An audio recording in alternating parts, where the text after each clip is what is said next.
some summary of our discussion today. So the first one, you already learned about the descriptive statistic. Okay, before this, you also learn about the inferential statistic. And then we also learn about the scale of measurement. We also learn about what? Hypothesis testing. So hypothesis testing is actually inferential statistic lah.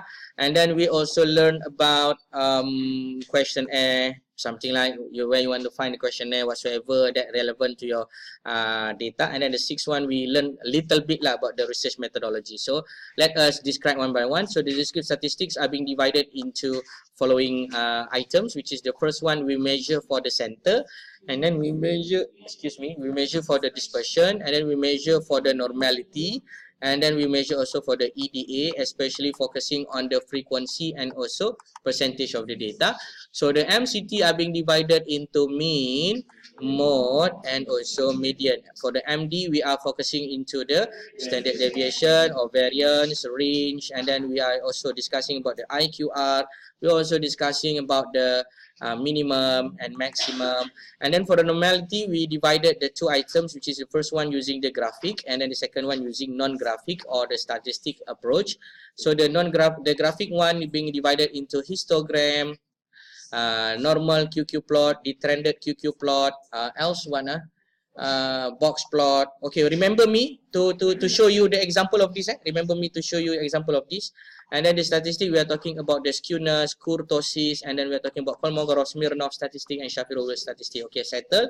And then the exploratory data analysis are focusing on the frequency and percentage. And then one more that I just remember now is actually reliability analysis. So reliability analysis, please remind me to give you some information after this or tomorrow. No worries, because reliability is very important items for you. Reliability.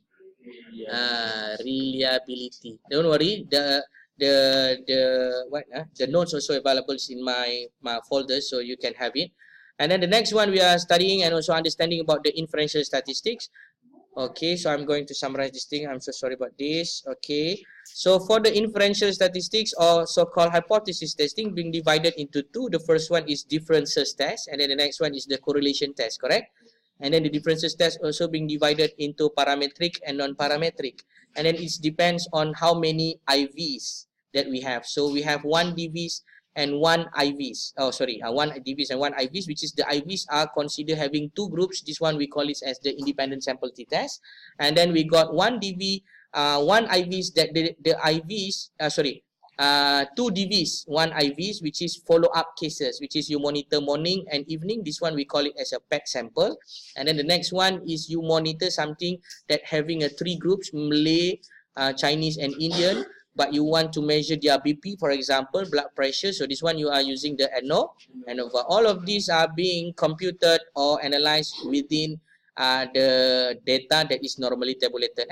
So if you and then another one will be the one sample t-test. So one sample t-test also, if you want to compare with the standard. Okay, you got the mean of the population and then you want to compare with the STT, which is the standard lah. So if your data is not normal, then you are going to make a comparison. For the first one, you are using the Kolmogorov-Smirnov statistics that I mentioned to you before. So the independent sample t-test is for normal data. If not normal, then you are using the Mann-Whitney, very good. And then if you are using the PET sample t-test for normal, if not normal, you are using the Wilcoxon, very good. If your data is more than three groups or two groups, we call it an ANOVA. If your data is normally tabulated, and if your data is not normal, you are using Kruskal-Wallis, very good. So with the correlation also, we consist of two different analyses. The first one we call it a parametric, and then the next one will be the non-parametric. If your data is normally tabulated, then we are using the Pearson product moment correlation. And if your data is not normally tabulated, we are using the Spearman correlation. And then the last one and not least, for our inferential hypothesis testing, we are introducing to you and discuss about the chi-square, where chi-square got two kind of analysis. The first one is testing for the goodness of fit, which is actually you are looking into the differences of the proportion. And then the next one, you are looking into the chi-square testing of the independence, where we want to measure the association. So that's what we are going and was discussed today. So I hope that you understand more than 60% of it. You understand already, right? It's just a summarize. So actually we learned a lot of things today.